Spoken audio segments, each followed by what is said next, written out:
আস্তে আস্তে যান। ফি আমানিল্লাহ, আল্লাহ আপনাদের হিফাজত করবে।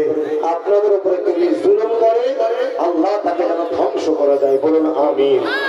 আস্তে আস্তে যান, ভয় খাবার কিছু নেই, আল্লাহ আছে। শুধু একটু পরিবর্তন হোক, একটু পরিবর্তন হোক। একটা বার কোরআনের সন্তানের কথা মেনে নেন, ও জেল আটসাই থাকুন না কেন, ফেরাউন, সাদ্দাত, নমরুদ, আবু জেহেল সবাইকে জব্দ করে দিচ্ছে আমরা ইনশাআল্লাহ। কত বুঝছেন না বোঝেন?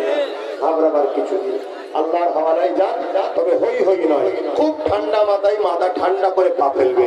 আর আপনাদেরকে প্রতিটা কদমে একটা জায়গায় লড়িয়ে দিবার প্ল্যান করছে, লড়িয়ে দিয়েই আপনারা ফেসে যাবেন।